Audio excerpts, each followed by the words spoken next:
नमस्ते। हम आपका स्वागत करते हैं अपने गर्भ संस्कार पर। यहाँ हम आपको बताएंगे कि गर्भावस्था के दौरान बच्चे की देखभाल, पोषण और मन के विकास के बारे में हमारे साथ जुड़े रहिए और अपने बच्चे की ज़िंदगी को सुंदर बनाने के लिए कहानियाँ, टिप्स और जानकारी प्राप्त करें।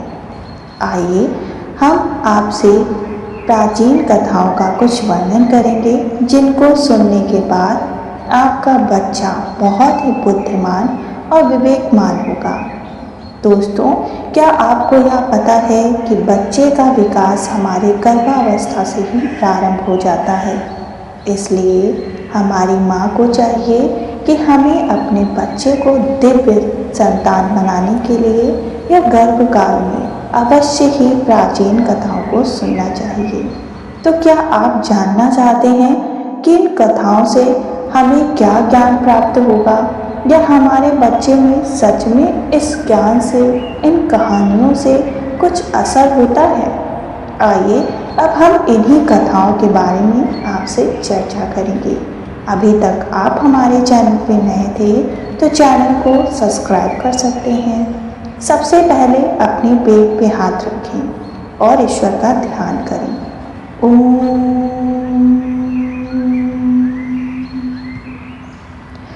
ब्रह्मा मुरारी त्रिपुरांतकारी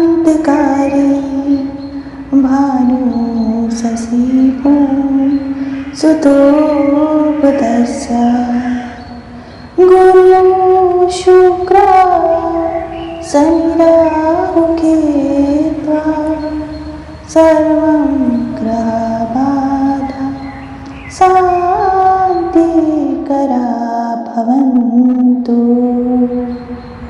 हमारी जगत जननी माँ, आप इन कथाओं को सुन रहे हैं तो अवश्य ही आप एक दिव्य संतान इस सृष्टि को प्रदान करने वाले हैं। आइए हम गणपति बप्पा का आशीर्वाद लेकर इन कथाओं को प्रारंभ करते हैं। ओम वक्रतुंड महाकाय सूर्यकोटि समप्रभा निर्विघ्नं कुरु मे देव सर्वकार्येषु सर्वदा। हे गणपति बप्पा, हमारे और हमारे बच्चे पर आने वाले सब संकट को हरे, हमारे बालक को, हमारे संतान को श्रेष्ठ बनाए।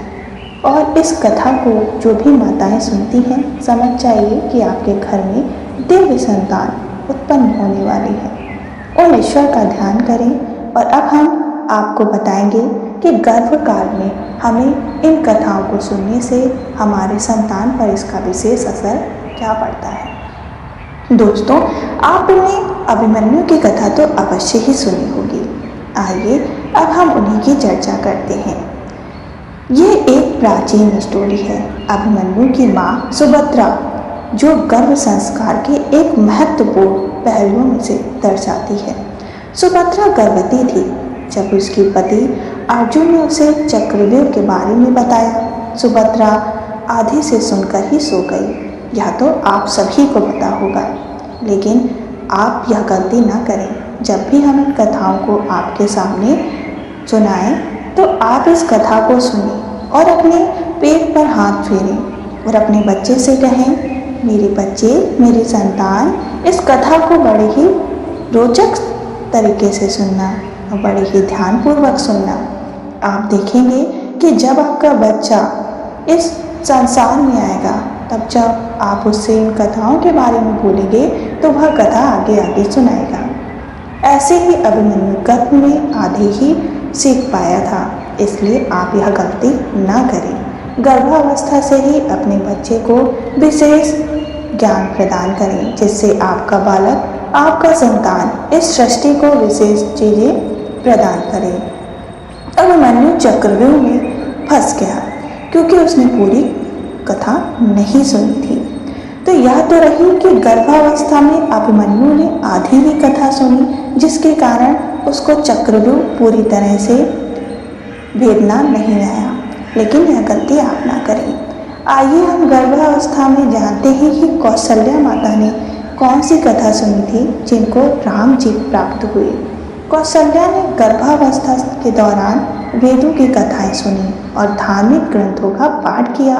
इससे राम का मन धर्म और न्याय के प्रति जगा। कौशल्या जो उनकी माँ थी, उन्होंने उन्हें बताया कि मैंने गर्भावस्था में कैसे तुम्हें दिव्य ज्ञान को प्रदान किया। तब राम ने उनके चरण स्पर्श किए और कहा, माँ जगत जननी, जिसकी मैं इतनी अच्छी हूँ, तेजस्विनी हूँ, जो गर्भ से ही अपने बच्चे के लिए सोचना प्रारंभ कर दे, वह अवश्य ही माँ नहीं, माँ के रूप में भगवान है। अब हम बात करेंगे अगस्त ऋषि, जो इतने ही महान थे। तो यह प्राचीन कथा लोकमुद्रा की है।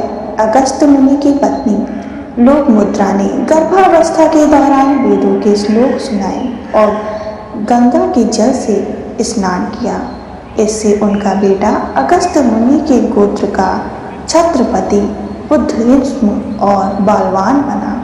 लोकमुद्रा की माँ ने उसे बताया कि गर्भावस्था में पवित्र जल से स्नान करने चाहिए, इसलिए अगस्त मुनि के गोत्र का नाम रोशन हुआ। दोस्तों, अगर आपके घर में कोई भी गर्भवती महिला है तो उसे इस गर्भ संस्कार के बारे में जरूर बताएं। हम इन कथाओं के बारे में आपसे चर्चा प्रतिदिन करते रहेंगे। आपको गर्भावस्था में कौन सी चीज़ें करनी चाहिए, कौन सी दिव्य कथाएं सुननी चाहिए, यह भी हम आपको बताते रहेंगे। माताओं, जगत जननी माता, आप बहुत ही श्रेष्ठ हैं, आप बहुत ही महान हैं, क्योंकि आप किसी को जन्म देने वाली हैं। जब भी कोई पेड़ पौधा नए बीज को उत्पन्न करता है तो वह सृष्टि के पालन में सृष्टि को सहायता प्रदान करता है। दिव्य गुणों से युक्त अगर हम इस पौधे को सींचें तो हम भी ईश्वर का थोड़ा सा योगदान कर पाएंगे।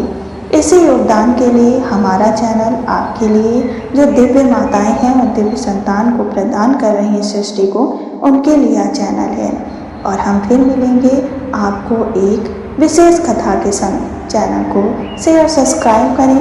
गर्भ संस्कार गर्भावस्था में क्यों आवश्यक है, उसके बारे में आपको यह जानकारी अवश्य ही मिली होगी और हम आशा करते हैं कि यह जानकारी आप प्रतिदिन जरूर सुनेंगे। हम फिर मिलेंगे, तब तक के लिए हमारे बच्चे, हमारी माताएं, आपका बहुत बहुत धन्यवाद।